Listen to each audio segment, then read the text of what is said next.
Welcome back to my channel. आज हम English का एक और इम्पोर्टेंट टॉपिक जिसे हम नाउन क्लॉज के नाम से जानते हैं वो पढ़ेंगे। तो आइए लेट्स वे स्टार्ट। आज का टॉपिक हमारा नाउन क्लॉज। परीक्षा की दृष्टि से भी देखा जाए तो बहुत ही इम्पोर्टेंट टॉपिक है, इसलिए सभी लोग थोड़ा सा ध्यान से देखें। आइए स्टार्ट करते हैं। Noun clause.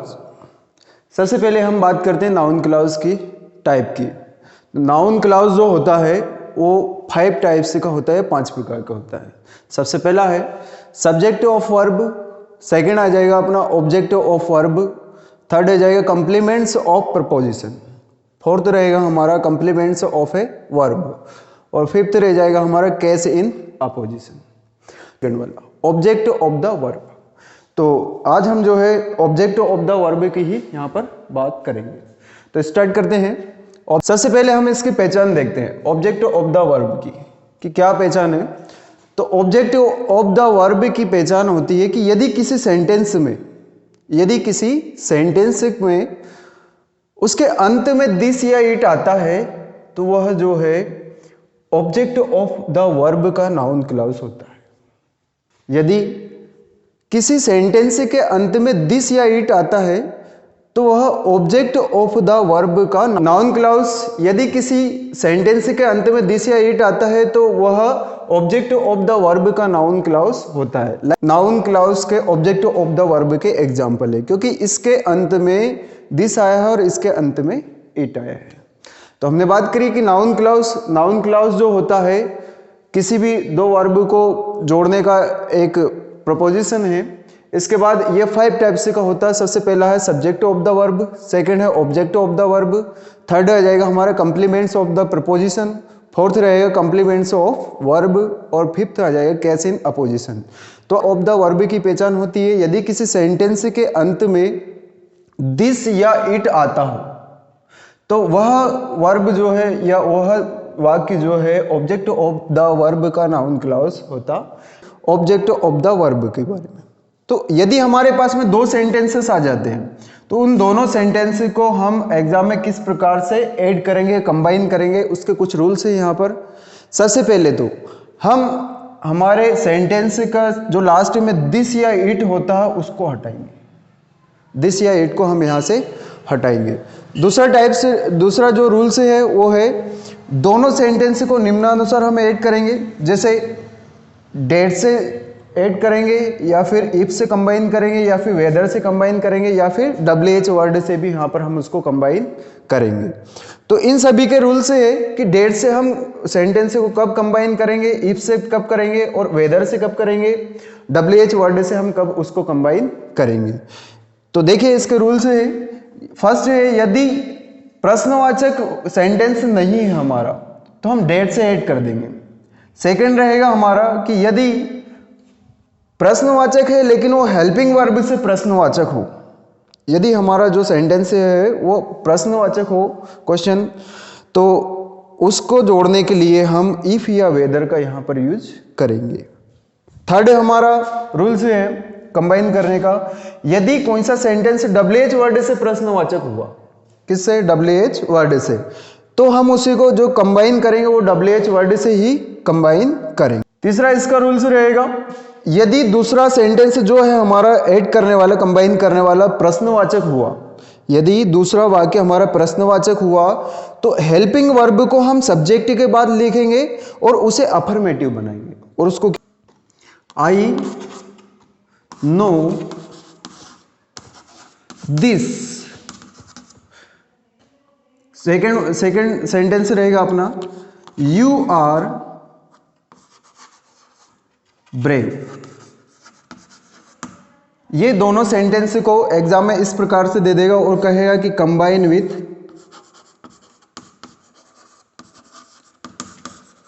Noun clause. Okay, तो यू आर ब्रेव इन दोनों को एग्जाम में इस प्रकार से दे देगा और कहेगा कि कंबाइन विथ नाउन क्लॉज। तब हम यहां पर किस प्रकार से इसको लिखेंगे, ध्यान दें। कंबाइन करने के लिए अपने रूल की ओर चलते हैं। तो फर्स्ट वाले वर्ड में हमें देखना है कि क्या दिस और इट आया है, तो तो बिल्कुल इसमें दिस आया है, यानी हम समझ जाएंगे कि ये ऑब्जेक्ट ऑफ द वर्ब का क्वेश्चन है।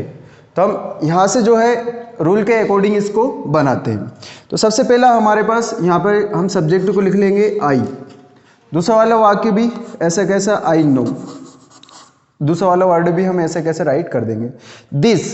यहाँ पर फर्स्ट रूल है कि दिस या इट को हटाएंगे, तो हमें यहाँ से दिस को क्या कर देना है, हटा देना है। तो दिस को हमने यहाँ से हटा दिया।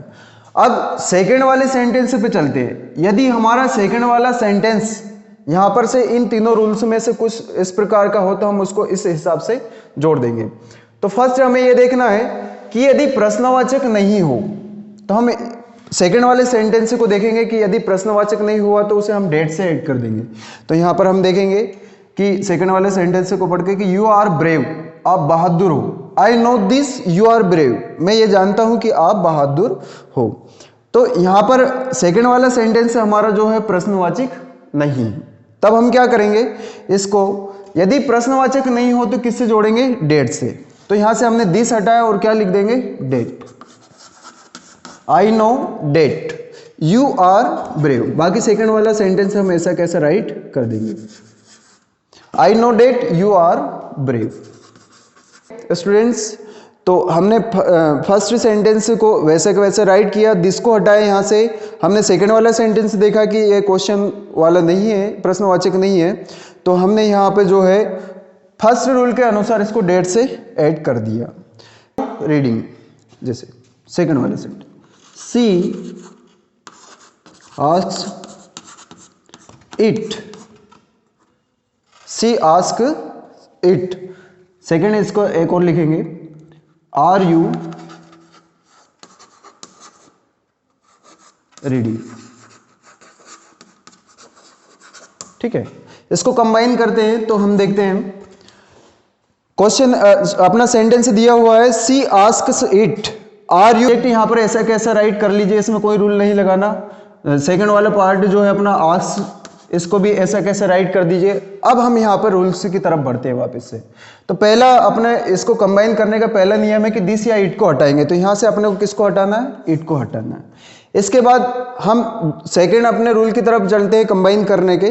तो देखना है कि दोनों सेंटेंस को निम्नानुसार हम ऐड करेंगे, या तो डेट से, इफ से, वेदर से, या फिर WH वर्ड से।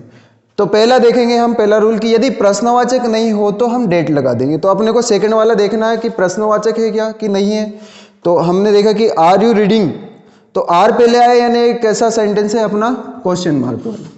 ठीक है, तो पहले वाला रूल तो इसमें फॉलो नहीं हो रहा। आगे बढ़ते हैं, यदि हेल्पिंग वर्ब से प्रश्नवाचक हो तो हम इसे इफ या वेदर से जोड़ देंगे। तो हमें देखना फिर यहाँ पर कि क्या ये सेकंड वाला सेंटेंस हेल्पिंग वर्ब से प्रश्नवाचक है। तो हाँ बिल्कुल, हमारा जो सेकंड वाला सेंटेंस है वो हेल्पिंग वर्ब से प्रश्नवाचक है, क्योंकि आर पहले आया, आर एक हेल्पिंग वर्ब है, इसलिए ये कैसा हो गया, क्वेश्चन मार्क वाला हो गया। तो इसको जोड़ने के लिए हम इसमें क्या लगाएंगे, इफ या वेदर।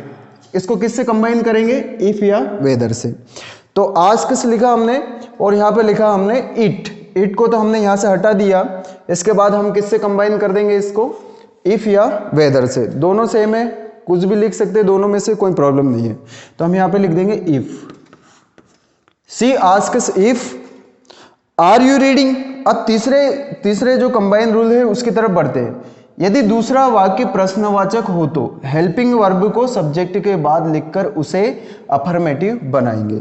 तो हमें हेल्पिंग वर्ब को कहाँ लिखना है, सब्जेक्ट के बाद, यानी इसमें थोड़ा ये चेंज भी हमें करना है।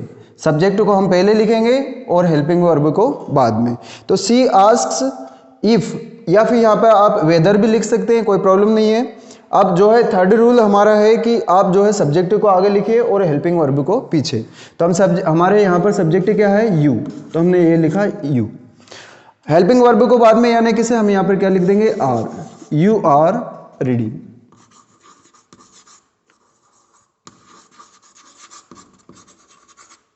ओके, ये इस तरीके से हमारे यहाँ पर सेकंड वाला सेंटेंस भी ऐड हो चुका है। हमारा कौन सा सेंटेंस प्रश्नवाचक है तो उसको हम इफ या वेदर लगा करके दोनों में से किसी भी एक को लिख करके ऐड कर देंगे। इसमें थर्ड रूल भी यहाँ पर फॉलो होगा कि यदि दूसरा हमारा सेंटेंस जो है प्रश्नवाचक हुआ तो हेल्पिंग वर्ब को हम सब्जेक्ट के बाद में लिखेंगे और उस सेंटेंस को हम क्या बना लेंगे, अफर्मेटिव। हमारा तीसरे रूल का सेंटेंस है हमारा टू नो दिस। जैसे हम लिखते हैं आई want to know this, ठीक है। सेकेंड वाला सेंटेंस रहेगा हमारा when will you come,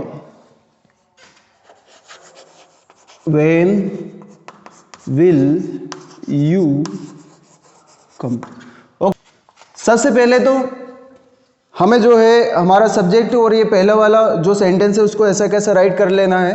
पहला रूल से कहता है कि दिस या इट को हटाएंगे, तो यहाँ से सिर्फ अपने को लास्ट वाला पॉइंट दिस या इट को हटा देना है, बाकी सबको हमें ऐसा ही राइट कर देना है। तो हम यहाँ पर राइट करेंगे आई वांट टू नो।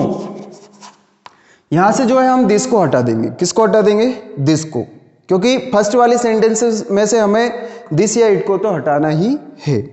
तो हमने यहाँ से दिस को हटाया और हमने लिखा आई वांट टू नो। इसके बाद हम सेकेंड वाला जो सेंटेंस है उसको पढ़ेंगे कि क्या कह रहा है। तो व्हेन विल यू कम, आप कब आओगे, ठीक है।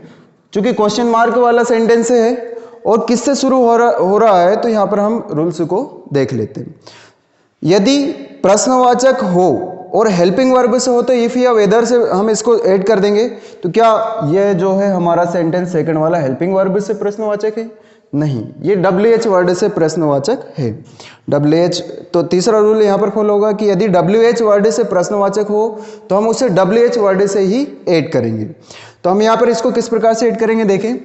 आई वांट टू नो, वापिस से WH वर्ड यानी वेन को अपन यहाँ पर ऐसा कैसा राइट कर देंगे, क्योंकि WH वर्ड से अपने को इसको ऐड करना है, वेन। इसके बाद तीसरा रूल भी यहाँ पर लगेगा, यदि प्रश्नवाचक हुआ तो उसको अफर्मेटिव बनाएंगे। तो वेन हमने यहाँ पर राइट कर दिया। अब जो है हम सब्जेक्ट को आगे की तरफ लिखेंगे। तो वेन यू, और हेल्पिंग वर्ब को कहाँ लिख देंगे, पीछे की तरफ। तो यू विल कम,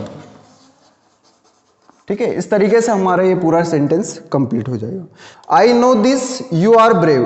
फर्स्ट हमारे पास में क्वेश्चन दिया गया है, दो सेंटेंस है कि I know this you are brave, और कह दिया जाता है कि combine with noun clause.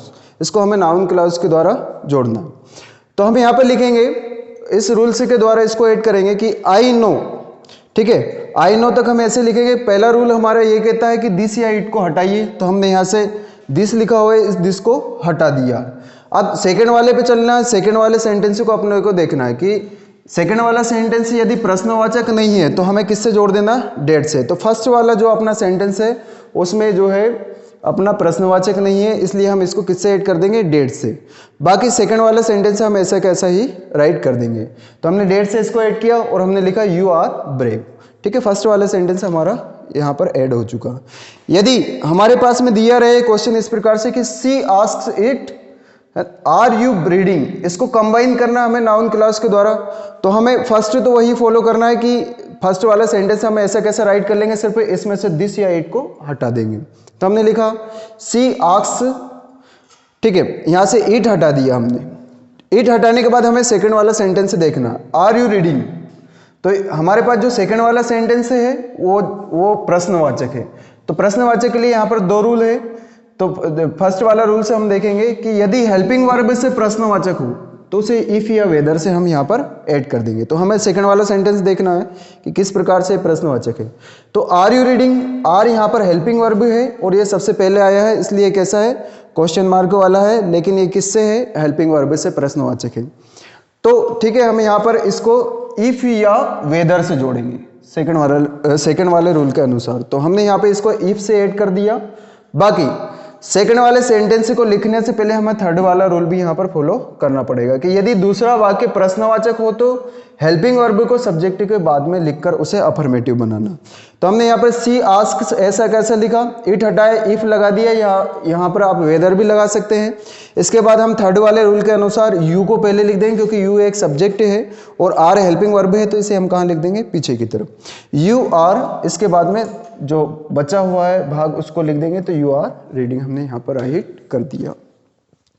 Third को हम यहाँ पर सब्जेक्ट दिस से आगे का पूरा सेंटेंस ऐसे कैसे यहाँ पर राइट कर लेंगे। तो हम लिखेंगे I want to know, this हमें यहाँ से हटा देना, इसके बाद कंबाइन करना। तो हमें कंबाइन करने के लिए सेकंड वाला सेंटेंस को यहाँ पर देखना पड़ेगा कि क्या प्रश्नवाचक है और किससे प्रश्नवाचक है, उस पर ध्यान देना। तो हम पढ़ते हैं सेकंड वाले सेंटेंस को कि व्हेन विल यू कम, यानी अपना सेकंड वाला सेंटेंस जो है वो प्रश्नवाचक है और किससे प्रश्नवाचक है, WH वर्ड से। तो WH वर्ड के लिए हमारे पास में कौन सा रूल है ये देखते हैं। WH वर्ड के लिए यदि WH वर्ड से प्रश्नवाचक हो तो उसे WH वर्ड से ही जोड़ेंगे। तो हमने यहाँ पर WH वर्ड कौन सा अपने पास में यहाँ पर व्हेन, तो हमने व्हेन लिख दिया। इसके बाद तीसरे वाले रूल के अनुसार इसको हम वापस से सेकंड वाले सेंटेंस को यहाँ पर राइट कर देंगे। तो अपना रूल है वो क्या कह रहा है कि यदि प्रश्नवाचक हुआ तो हम हेल्पिंग वर्ब को सब्जेक्ट के बाद में लिखेंगे। तो हम यहाँ पे इसको लिखेंगे व्हेन, हमने यहाँ पे ऐसा कैसे राइट कर दिया। अब सब्जेक्ट यू है तो हमने यू को विल से पहले लिख दिया, तो यू लिखा हमने यू, हेल्पिंग वर्ब को हम कहाँ लिख देंगे, बाद में। तो यू विल, बाद में जितना भी अपना सेंटेंस वर्ड बचे उसको यहाँ पर हम राइट कर देंगे, यू विल कम। इस तरीके से तो इस प्रकार से हमारा नाउन क्लॉज कंप्लीट होता है। अब घर के लिए कुछ आप लोगों को होमवर्क जिसको आपको करके ग्रुप में सेंड करना है। तो फर्स्ट हमारा यहाँ पर the teacher ask it are you studying at home, इसको आप खुद सोल्व करें और ग्रुप में सेंड कर दें। दूसरा है I tell this it will rain today, इसको भी आपको सोल्व करना है रूल्स के अनुसार। और थर्ड को I ask this why are you running, इसको भी खुद सोल्व करके आप ग्रुप में इसका आंसर सेंड। यदि आप लोगों को इसमें कुछ समझ में आया हो तो चैनल को लाइक, सब्सक्राइब और शेयर जरूर करें। Thank you. इनके जो आंसर है वो कमेंट बॉक्स में जरूर लिखें, सभी लोगों को ये करना है।